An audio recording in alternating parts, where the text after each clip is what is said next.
Okay, be serious, okay? Right. Serious. Mm-hmm. I'm filming already. Is that your serious face? Oh, did you want to wear a helmet? No, it's okay. So, how was your week? Great. Challenging. Rachel here, of course. Great. It was, I kind of wound up to it, and the last day was the best. Second last day was pretty good as well. In the beginning it was sort of a bit lumpy, but I don't know, you find out a lot about yourself and a lot about the horse in that time, so it's all good. That's all I can say. Yeah. Tell me again, when was the last time, how many years ago you rode a horse? Oh mate, I had horses as a kid, up until the middle of uni, so I would have been 19 or 20. Mm-hmm. And I lost my fave. He had a reaction to a snake antivenin, and he was the last one I had, and then I haven't ridden since then. And next March I'll be 50. So it's a bloody long time. It's a long time ago. Yeah, that's right. And I really felt it yesterday. I was like, God, what have I been doing for the last 30 years? Where did that go? Yeah. So, yeah, well, I really, really enjoyed it. I did a couple of stints in town working, 3, 6 months, 9 months here and there. Yeah. And I found that what I'd do is I'd have my saddle set up in front of the TV so I could sit in it and have my coffee, you know, and it's like, oh, I've got to get back out in the stations. Yeah, I'm sure. Yeah. It's a fantastic place here. Hence my city life wasn't really prolonged. Okay, I cut in. I don't have any really good questions. Oh. Meg was supposed to do some interviews, and of course she's taken off.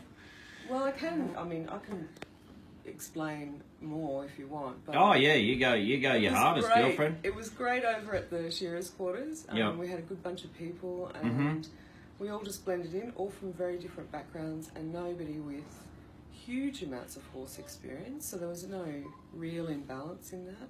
Darren just said Halo had never even ridden a horse. Yeah, and she was amazing. I didn't even know that. Yeah, she just got in there with stick it.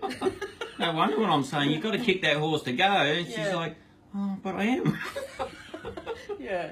Not yet, you're not. Yeah, that's it.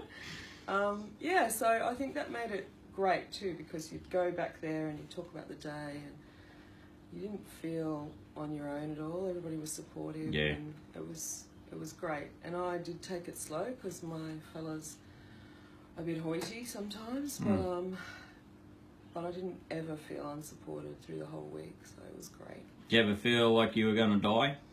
A couple of times, no. Sliding off a horse's bum, yes, I know, but you know. No, look, I mean, riding is dangerous, so yeah. I didn't really want to go back to work with a broken arm or a broken hip or something. Yeah. So I was being careful, but I think that it was just wise, and when I knew him a bit more, it was fine. Yep. Yeah. No, we didn't let you on until we were happy that you were ready to go.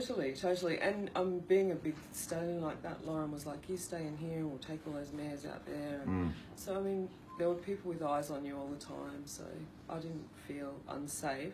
I was worried about his reactions because I didn't really understand what he was trying to say sometimes.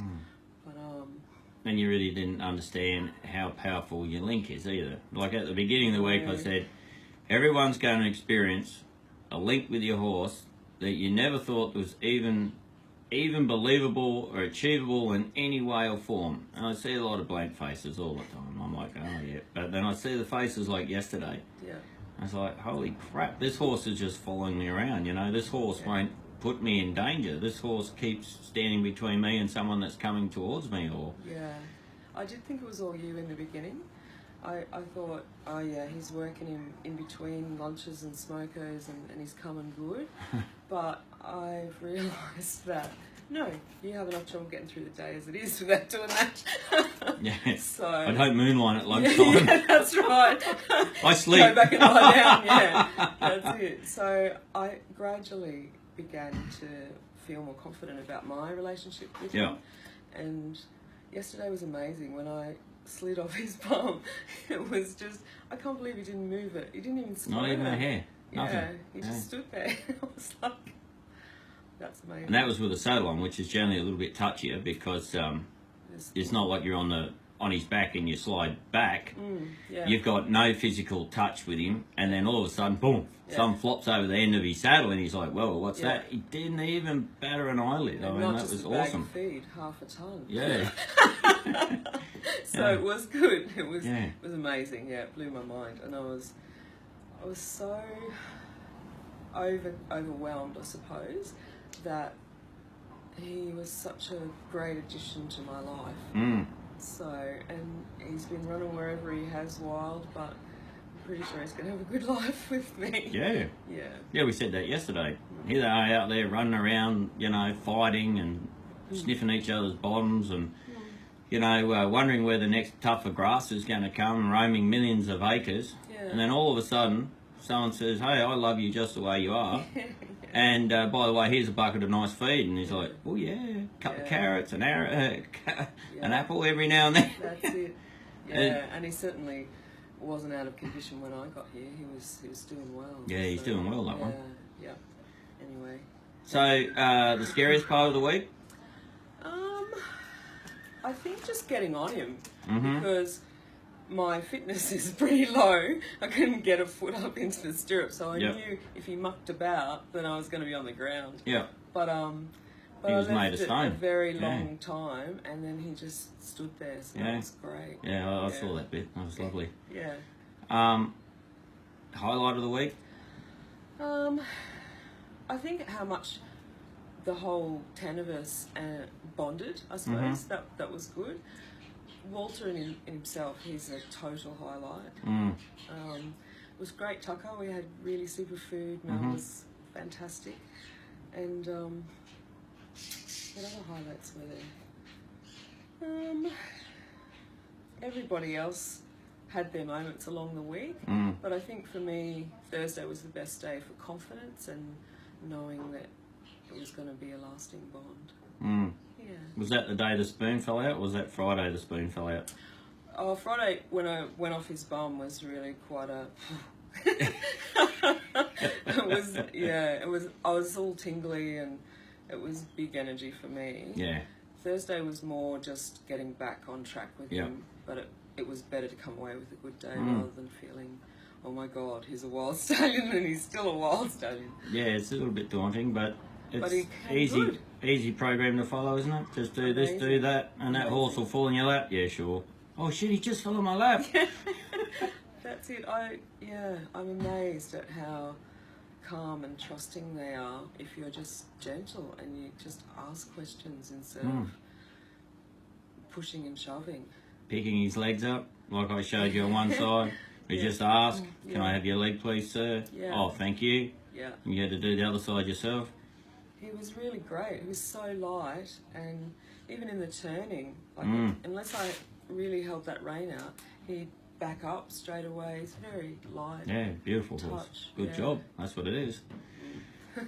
Touch on that going back to the shed each night and immersing some more in, you know, what each another just did that day, and my bottom fell out today and I fell into a fetal position, or you know, I was as high as a kite. You know, everybody works through each other's emotions, I suppose, of a night time. Yeah, it is interesting. Like, none of us know each other. We all turn up on the first day and we're like, "Whoa, how's this going to go?" Yeah. You're kind of a little bit tentative, but I think everybody was just willing to let those journeys happen.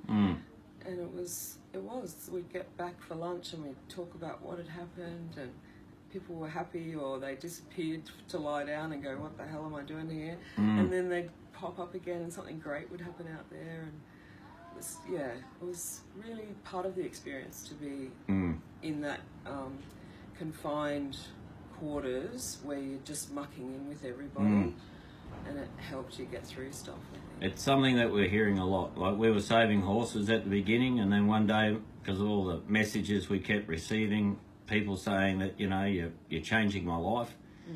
And one day my wife said, you know, we're actually saving people's lives as well. Sure. And now we're realising that whole bunk down together type thing across there in the quarters.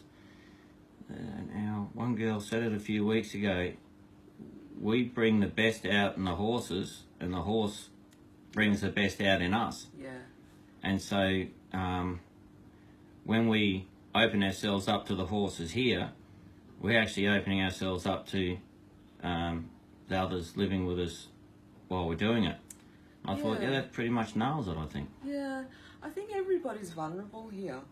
Those horses have been through a lot to get here, and they're not knowing what's going on, but so were we in the beginning. So you've got that vulnerability right out front and centre, and it does help you deal with it, to be with people a lot. How many times did you sook this week? Oh, look, I tried to keep it to a minimum because there were more other than once men a day. around that were just crying, and you know, people that couldn't contain themselves. I only sooked about 3 times this week. I think definitely Thursday and Friday. Yeah. I had a few quite overwhelming moments. It's good though, eh? Gives a bit of a flush. Fantastic. Yeah. Yeah. Just makes you feel great, and it is. Should see the ones that are like permanent cries. It's like, oh yeah, no, she's just having a choke down the corner of the yard. Everyone just steer clear of her for a bit. That's it. Yeah.